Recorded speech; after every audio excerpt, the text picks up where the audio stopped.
అండి బాగున్నారా? మరి నేనైతే బాగున్నాను. మీరందరూ నా వెల్ విషర్స్‌గా నేనెప్పుడు కూడా భావిస్తూనే ఉంటాను. మరి మీరు కూడా నన్ను ఆదరిస్తున్నారు, లైక్ చేస్తున్నారు, షేర్ చేస్తున్నారు, కామెంట్స్ చేస్తున్నారు. మంచి అమూల్యమైనటువంటి సజెషన్స్ కూడా ఇస్తున్నారండి. మీ అందరికీ మరి మరొకసారి నమస్కారములు. మరి ఈ సమయమందు మీరు తీరిగ్గా ఉంటారు గృహిణీలు అని అనుకుంటున్నాను. మరి ఒకవేళ ఈ సమయానికి ఉద్యోగాలు గాని, మరి పని ముగిసి ఇంటికి వచ్చినటువంటి స్త్రీలైనప్పటికి కూడా మరి వాళ్ళు టీ తాగుకుంటనో మరి కాలక్షేపంగా ఒక అది టైం బోర్ అనిపియకుండా చూడటానికైనా గానీ మీ ముందుకొచ్చాను. మనం వేరే చూసి అనవసరమైన నాలెడ్జ్ మనకేం రాదు. మనకు విశాలమైనటువంటి కుటుంబం సమాజము నేడు నాడన ముచ్చట్లు మన ప్రోగ్రామ్ అండి. ఈ ప్రోగ్రాంలో మరి మీరు నేను అందరం పాల్గొని మరి ఆ యొక్క విషయాలు ఆనాడు ఈనాడు సమాజంలో జీవన విధానాలు మానవుడు ఎలా ఏంటి అనేది మరి తెలుసుకుందామండి. మానవునికి కావాల్సింది మరి ఏంటి, మనకు భయము భక్తి అనేది ఉండాల. పిల్లలకు తల్లిదండ్రుల మీద ఉన్నట్టుగా మనందరికి కూడా మరి భగవంతుని మీద భయం భక్తి ఉండాలండి.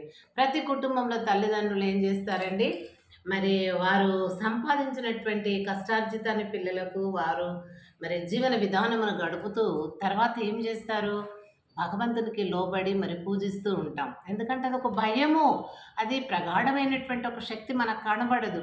కానీ ఒక భయం అనేది కుటుంబ యజమాని తల్లిదండ్రులది పిల్లలకు ఉన్నట్టుగా అంటే వాళ్ళు భయపడిపోయి అలా అని కాదు.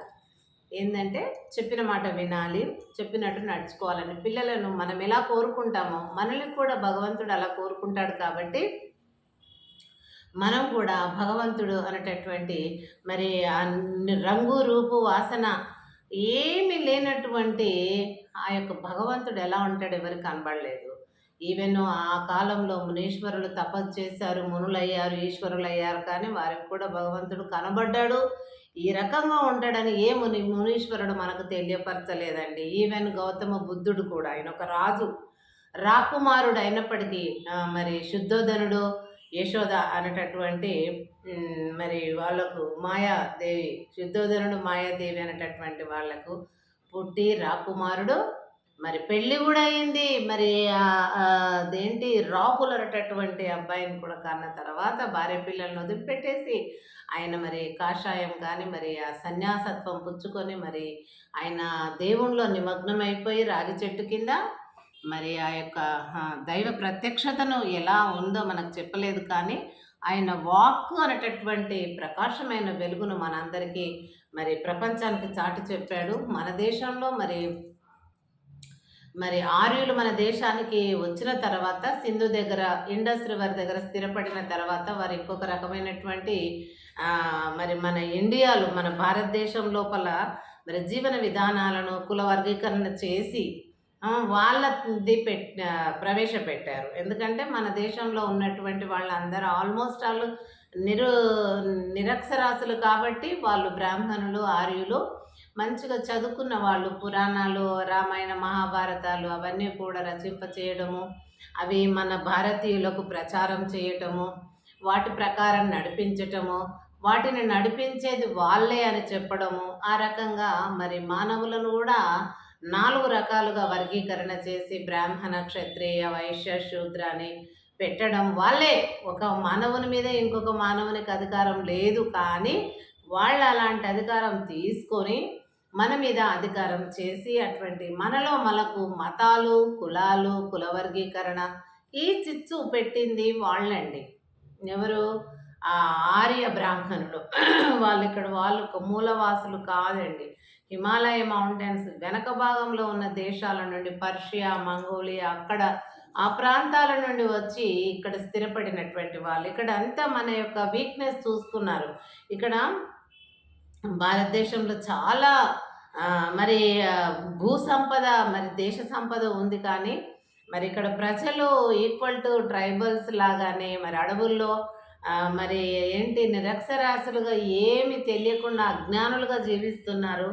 మనకున్న జ్ఞానమును మనం ఉపయోగించుకొని వీరిని అనగబెట్టి మనము పైన శిరస్సుగా కూర్చుందామని చెప్పేసి ఒక మానవుని ఉదాహరణగా తీసుకొని, శిరస్సు అంటే మేము బ్రాహ్మణులము, క్షత్రియులు అంటే రాజులు అనమాట. ఎందుకంటే అప్పుడు రాజ్యాలే ఉన్నాయి కాబట్టి ఈ బ్రాహ్మణులే ఆ రాజ్యాలనుకు క్షత్రియులను, ఎందుకంటే వాళ్ళు యుద్ధాలు గిద్దాలు చేయరు బ్రాహ్మణులు.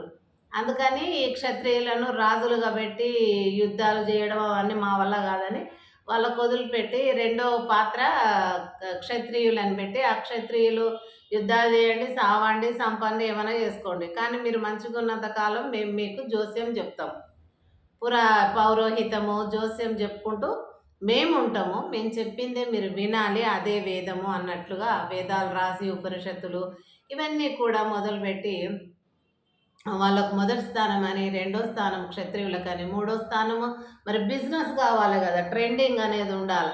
అందుకని బిజినెస్ ఉండాలి కాబట్టి మరి బ్రాహ్మణులకు కానీ మరి ఆ క్షత్రియులకు కూడా కానీ మరి అంటే రాజ్యంలో ప్రజలందరికీ కూడా మరి కొనుడు అమ్ముడు అనేటటువంటి ఒక అది ఇంటర్చేంజ్ కావాలి కాబట్టి దానికి మూడవ పాత్ర మరి వైశ్యులకు ఇచ్చారు. వైశ్యుడు అంటే కోమట్లు వ్యాపారం చేసుకునేవాళ్ళు అనమాట. నాలుగో స్థానం ఇక మిగిలిన మొత్తం కులాలని. అసలు అంతకుముందు మన దగ్గర కులాలు లేవండి. ఈ ఆర్య బ్రాహ్మణులు మన దేశానికి వచ్చిన తర్వాతనే క్రీస్తు పూర్వం 5వ శతాబ్దంలో అనుకుంటా ఆ కాలంలోనే మహావీరుడు అదే జైన మతాన్ని గౌతమ బుద్ధుడు బౌద్ధ మతాన్ని స్థాపించాడు. క్రీస్తుకు పూర్వమే అవి. క్రీస్తు పూర్వము 5వ శతాబ్దాల్లోనే ఆ రెండు జంట మతాలు ఏర్పడ్డాయి అన్నమాట. ఆ సమయంలోనే మరి వీళ్ళ ఆర్యులు కూడా ఇక్కడికి వచ్చి మన దేశానికి దిగబడి ఇప్పుడు ఈ రకంగా మరి చేస్తున్నారండి. మరి ఎవరు మంచి చెడు మనకు అనవసరం, కానీ ఒకరిని శాసించడము, ఒకరి మీద ఒకరి అధికారం చెలాయించడం అనేది బాగుండదు. ఇప్పుడు భరతమాతకు ఆడామగ మన దేశంలోని మానవ సంపద అంతా కూడా భరతమాత గర్భం నుండి వచ్చినటువంటి వాళ్ళము అని అనుకుంటాం. మరి ఆ భరతమాతకు ఆడామగ స్త్రీ పురుషులందరూ సమానమే కదా. ఒకరు బ్రాహ్మణుడు నాకు చుట్టము, ఇంకొకరు క్షత్రియులకు అట్లా ఒక్కొక్కరికి ఒక్కొక్క భరతమాత ఉందా? లేదు కదండి. ఒక్కొక్కరికి ఒక్కొక్క భరతమాత లేదు. 4 కుల వర్గీకరణలో నలుగురికి 4 భరతమాతలు లేరు కదండి, ఒకటే భరతమాత. అదేవిధంగా మనం ఒక కుటుంబం లోపల 4 పిల్లలు ఉంటే భర్త భార్యలకు తల్లి ఒక్కతే కదండి. ఒక తల్లికి 4 పిల్లలు, 4 పిల్లలకు ఒకటే తల్లి, 4 సమానం. వారు బీద గొప్ప వారి కష్టార్జితాన్ని బట్టి, వారి తెలివితేటలను బట్టి సంపాదన వేరువేరుగా ఉండొచ్చు, కానీ తల్లికైతే మరి ఆ నిండు ప్రేమ తప్పకుండా 4 మీద ఉంటుంది. ఎంతమందిని కంటే అంతమందికి ఈక్వల్ ప్రేమ అనేది అందించేది తల్లి నుండి జనిస్తుందండి. కాబట్టి ఆ రకంగా మరి ఉన్నటువంటిది ఈ వీళ్ళు వచ్చిన తర్వాత మరి ఏమైంది, భరతమాత ఒకటే భారతదేశ బిడ్డలమని అనడమే కానీ వాళ్ళు కుల వర్గీకరణ చేసేది లేకుండేనండి. అది చేయటం వలన వాళ్ళ స్వార్థం కోసం చేసుకున్నారు. ఇప్పటికదే స్వార్థము. బ్రాహ్మణులు మరి పెళ్ళిళ్ళకు పేరెంటాలకు మంచి చెడులు అవన్నిటి కూడా శాస్త్రోక్తంగా చదువుతాం మంత్రాలు, కానీ ఆ మంత్రాలు మరి వినేవాళ్లకు ఆ ఏ కుటుంబంలో అవసరం ఉండి పిలుస్తారో పెళ్ళిళ్ళకు పేరెంటాలకు ఆ కుటుంబానికి కానీ లేకపోతే వాళ్ళ బంధుమిత్రులకు కానీ వచ్చినటువంటి వాళ్ళకు కానీ అర్థమయ్యే విధంగా ఉండాలి.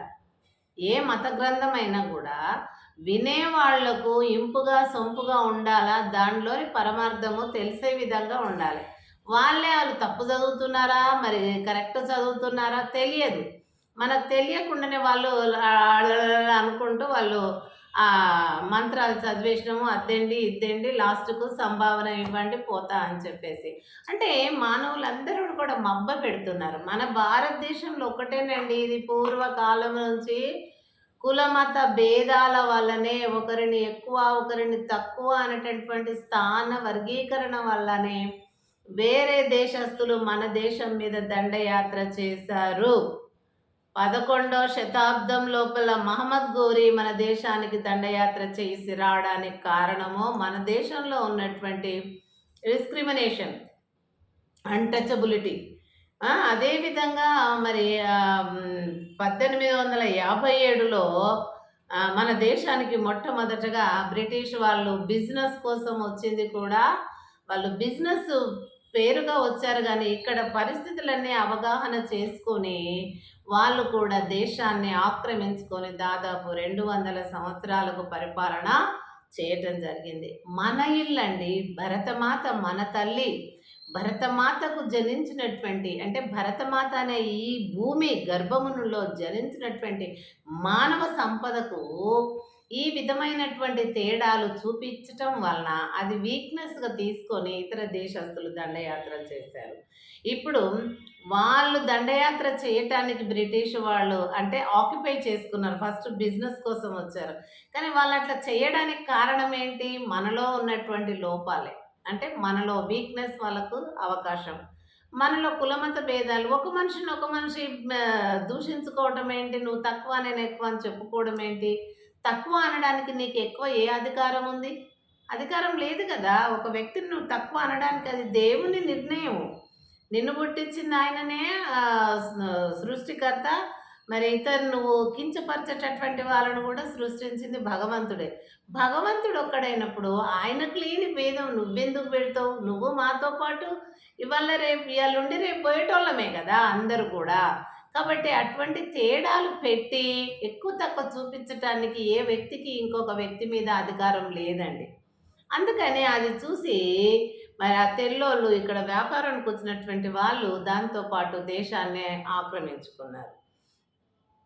వాళ్ళు మరి దేశ సంపదని ఇక్కడి నుంచి తీసుకెళ్ళొచ్చు కానీ కొన్ని మంచి పనులు కూడా స్థాపించారండి. సతీ సాగమనము, మరి ఇవన్నీ బాల్య వివాహాలు, మరి నరబలులు ఇలాంటివన్నీ దురాచారాలు ఎన్నో ఉన్నాయి. వీళ్ళు ఈ యొక్క ఆర్య బ్రాహ్మణులు పెట్టినటువంటి పద్ధతులు గుడుల కాడ మేకలను కుక్కలంటున్నా కోళ్ళను కోసినట్టుగా పిల్లలను బలిచ్చేదండి.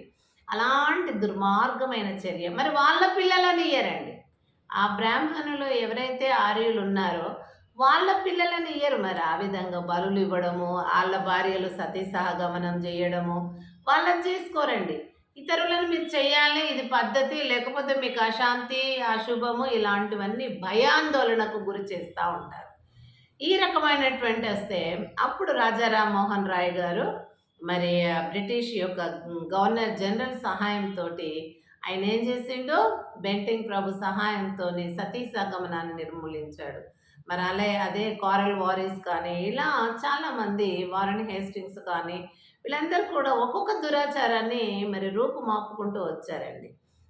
ఇటువంటివి మరి ఇప్పుడు చదువు అండి. అన్నిటికంటే the great weapon is a education. ఈ ఈ యొక్క గొప్ప ఆయుధం అనేది ఎడ్యుకేషన్ అండి, చదువు. అందుకే చదువు ఒదిగి చదవాలి, ఎదిగి డెవలప్ కావాలండి.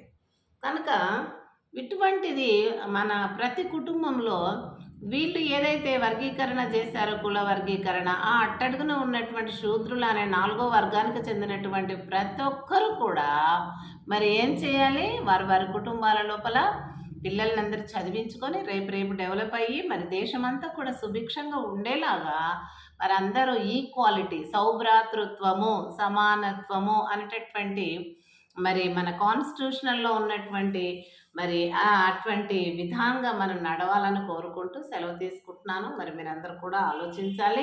మరి సమాజంలోనే మరి ఒడిదుడుకులు, మంచి చెడులు మనం కలిసి వేరే ముచ్చట్లు పెట్టుకునే బదులు ఈ ముచ్చట్ల ద్వారా మీ ముందుకు వస్తున్నాను. దయచేసి అందరూ అన్నిదా భావించకుండా మరి మీరు కూడా అన్ని లేకుండా నేను 10 మాటలు మాట్లాడితే కనీసం ఒక్కటన్నా నిజమా అబద్ధమని గ్రహించగలరని చెప్పి కోరుకుంటూ థ్యాంక్ యూ అండి. నా ఛానల్ జీపీఎల్జీసీని మరి లైక్ చేయండి, షేర్ చేయండి, కామెంట్ చేయండి. Thank you.